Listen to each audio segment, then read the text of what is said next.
Hemmetin skeittaajat. Taas se rätti meikäläisen. Nyt meikäläinen ottaa sen nilken kiinni.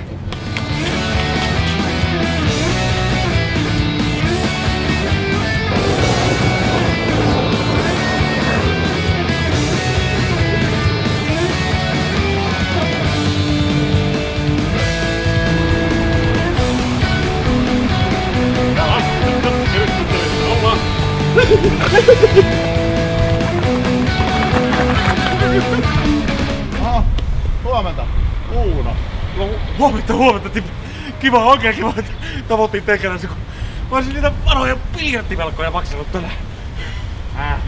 Älä nyt niistä huolta kannaa. Katsotaan eka tossa, käydään sisällä, vedetään kaffeet ja mietitään sitten. No kyllä sä oot heilu jätkä, Tähän niin. Mentiin.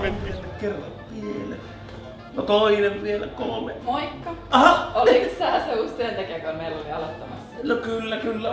Onks nää kaikki keksitte kuin meikäläisille? Eiköhän se sitä paremmin ottaa. Täytyy sanoa, että kyllä pikkuleiti on tänään niin tunnustautunut oikein. Mennään. Hilla munkkiin kerran. Pitäisikö aloittaa sitä koulutusta? No mennään, kuullaan. Eikö sun pitänyt tulla vasta puolen päivän aikaan tänään? No ei, meikäläisen jossain vähän aikaisemmin. Okei. Eli tässä on sulle koulutuskansio. Sieltä löydät kaikki mahdolliset. Eli loput oppii sitten tekemällä vaan, eli ahkerasti soittoa. Mä pistän nyt kilpailun käyntiin. Eli onnea ensimmäisiin soittoihin. Tattista vaan.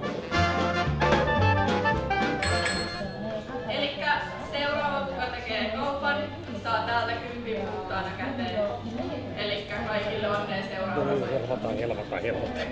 Kenellä nyt meikäläinen soittaa, kun eihän mulla ole mitään listaa eikä numeroita. Härski ottaa aina meikäläistä hätässä. 040. Halo, check. Oliko Härski? No, se on Uuno täällä, terve. Joo, tarvitsis pikkasen palvelusta. No sellainen homma, että meikäläinen on nyt eksynyt röihin. No röihin, juu. No muistatko ne biljardtivelat viime kerran, kun teikäläinen jäi pystyyn? Nyt jos viittisit vähän jeesata. No juu, kyllä. Kiitoksia Härski. Olihan se vielä Lerssonit ja 5, missä teikäläisen tää putiikki sijaitsi. No sä oot reilu jätkä, kiitti 10 euroa. Taitaa meikäläisen työpäivä olla ohitte. Taitaa lähteä kotiin.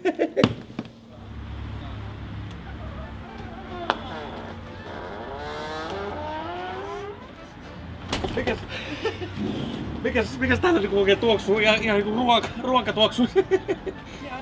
Työntekijä, eli meillä on ruoka. Ai kauhean, no sehän sattuu sopivasti, kun meikäläinen aloitti tänään tuunit. No ei kun syömään vaan. Mennään syömään.